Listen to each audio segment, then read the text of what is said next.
Welkom by hierdie tyd van gebed en refleksie. Nou vandag fokus ons op 'n waarheid wat dikwels moeilik is om te vertrou, naamlik God se tydsberekening wat perfek is. Hy maak deure oop en toe op maniere wat ons nie altyd verstaan nie, maar wat ons altyd kan vertrou. Ek wil jou vra om te luister na die woorde uit Openbaring 3 vers 7. Hy wat die heilige en ware God is, wat die sleutels van Dawid het, wat hy oopmaak kan niemand toemaak nie, en wat hy toemaak kan niemand oopmaak nie. Ek wil jou vra, ons gaan 'n tyd gee vir stilte en bepeinsing. Neem 30 sekondes om stil te wees en ek wil jou vra, wat sê God vir jou deur hierdie woorde? Watter deure dink jy aan? En watter wag is jy besig om te beleef in jou lewe? Kom ons gee 30 sekondes van stilte.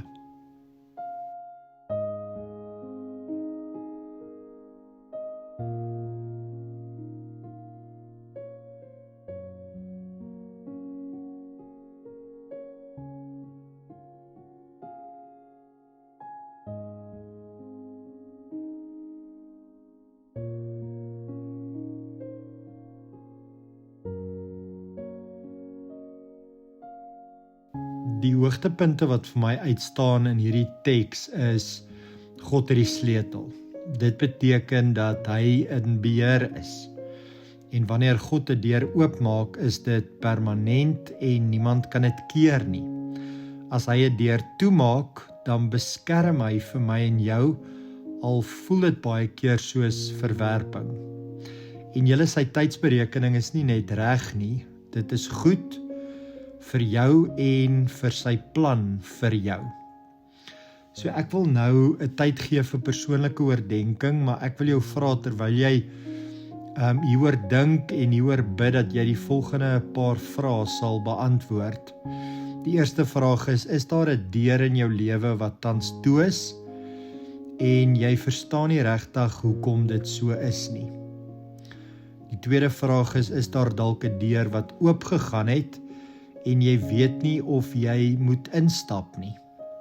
En die derde vraag is, hoe kan jy vandag vrede vind in sy tyd en sy plan vir jou lewe? Neem nou 'n oomblik om met die Here oor hierdie vrae te gesels. Ek gaan vir jou tyd gee om dit nou te doen.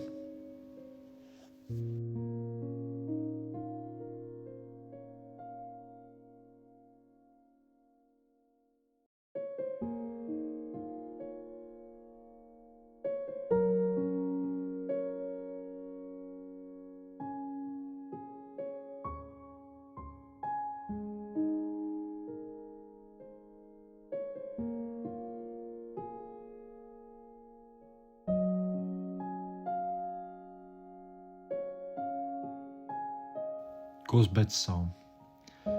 Here, U hou die sleutels in U hande.